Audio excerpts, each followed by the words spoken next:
Bismillahirrahmanirrahim. Assalamualaikum warahmatullahi wabarakatuh. Sahabatku, berjumpa kembali dalam Ustadz Aris Wibowo Channel. Apa kabarnya hari ini? Mudah-mudahan dalam keadaan sehat walafiat, senantiasa mendapatkan lindungan dari Allah Subhanahu wa Ta'ala. Sahabatku, kembali kita akan melanjutkan kajian kita, yang kali ini kita akan membahas sebuah pertanyaan. Apakah pertanyaannya? Ustadz, apakah setan dibelenggu di Ramadan dan bagaimanakah penjelasannya? Baik, pertanyaannya adalah apakah syaitan dibelenggu pada bulan Ramadan dan bagaimanakah penjelasannya? Sahabatku, ada satu hadis dari Abu Hurairah radhiyallahu anhu, Nabi Muhammad SAW bersabda, "Idza jaa Ramadan futihat abwabul jannah wa ghuliqat abwabun nar wa sufidatis syayatin." Apabila datang bulan Ramadan, maka dibukakanlah pintu-pintu surga. Maksudnya di sini adalah seluruh kebaikan-kebaikan dimudahkan oleh Allah, kebaikan-kebaikan dibuka lebar sehingga banyak di antara kita ketika masuk bulan Ramadan begitu mudahnya kita melakukan kebaikan. Salah satunya adalah ketika kita membaca Al-Quran jauh lebih banyak dibandingkan dengan bulan-bulan selain bulan Ramadan. Misalkan saja di luar bulan Ramadan kita hanya bisa mungkin membaca 2-3 halaman, tetapi ketika di bulan Ramadan bahkan kita bisa sampai 1 juz setiap hari. Waghuliqat abwabun nar, ditutup, dikunci pintu-pintu neraka. Maksudnya adalah Allah meminimalisirkan, mesedikitkan keburukan-keburukan sehingga ketika kita ingin berbuat keburukan, kita akan berpikir kembali 2-3 kali. Ketika kita berbuat dosa, kita akan bisa membatalkan pahala Ramadan. Maka keburukan-keburukan itu menjadi sedikit. Wasufidatis syayatin, dibelenggu syaitan-syaitan. Inilah yang banyak menjadi persoalan, menjadi pertanyaan di masyarakat umum. Bagaimana ketika syaitan dibelenggu tetapi masih banyak di antara kita, di antara manusia, bahkan kaum muslimin yang sedang berpuasa pun melakukan keburukan, melakukan dosa. Misalkan ada yang dia puasa tapi masih berbohong.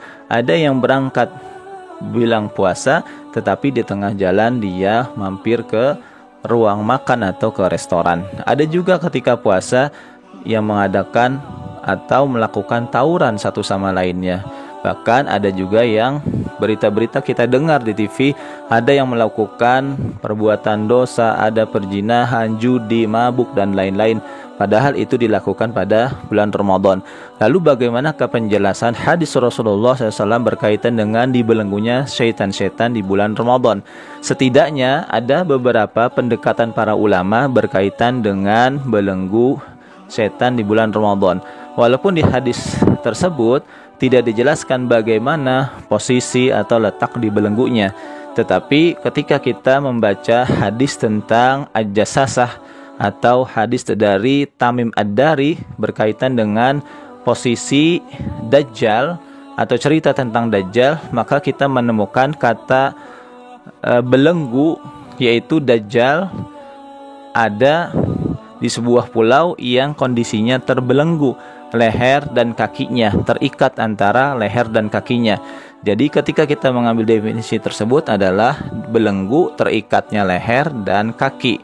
Maka arti belenggu bagi setan yang pertama adalah benar-benar secara hakiki dibelenggu kaki dan lehernya, tetapi lisannya, mulutnya masih bisa meniupkan sihir-sihirnya, mantra-mantranya, meniupkan syahwatnya, yuwaswisu fi sudurin nas.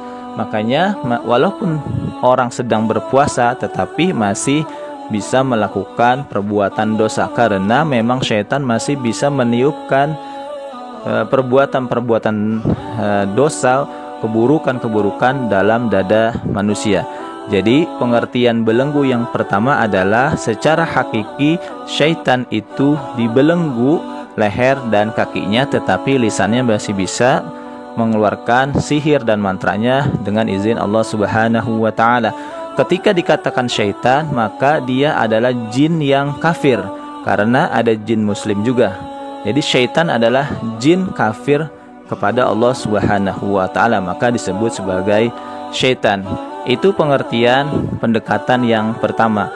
Yang kedua, maksud belenggu syaitan pada bulan Ramadan adalah orang-orang beriman sedang berpuasa, menjaga perutnya dari makanan, menahan lapar, menahan haus, matanya tidak melihat dosa-dosa, telinganya tidak mendengar hal-hal yang berdosa, tangannya, kakinya tidak melakukan dosa, maka itu seperti sebuah kondisi yang syaitan itu menganggap seperti penjara. Dia tidak bisa melakukan hal apapun. Jadi kondisi orang beriman berpuasa itu seperti belenggu, seperti di penjaranya syaitan. Karena kalau ada orang yang sedang makan, apalagi berdiri, apalagi dengan tangan kiri, maka syaitan bisa ikut makan bersamanya. Ketika orang melakukan, misalkan mau masuk rumah dia tanpa mengucapkan basmalah, syaitan ikutan. Mau tidur tidak berdoa, syaitan ikutan tidur di rumahnya. Nah, di bulan Ramadan kaum muslimin biasanya lebih ketat lagi, yaitu dengan menahan syahwatnya, nafsunya dan lain-lain, sehingga kondisi tersebut seperti belenggu, seperti penjara bagi syaitan. Itu pendekatan makna belenggu syaitan yang kedua. Sahabatku, yang ketiga, maksud dari belenggu syaitan di bulan Ramadan adalah yang dibelenggu itu tidaklah semua syaitan-syaitan, tetapi syaitan atau jin-jin yang tingkat kekafirannya sangat tinggi. Semakin kafir jin, maka semakin tinggi kedudukannya di sisi iblis laknatullah alaih. Jadi yang dibelenggu oleh Allah adalah jin-jin atau syaitan-syaitan yang tingkat atau memiliki jabatan tinggi karena kafir kepada Allah Subhanahu wa taala. Jadi tidak semua jin yang dibelenggu, walaupun jin-jin yang seperti rakyat biasa tetap dilepaskan, karena kondisi jin itu seperti manusia. Mereka juga memiliki anak, suami, istri, bahkan mereka juga bermasyarakat seperti kita.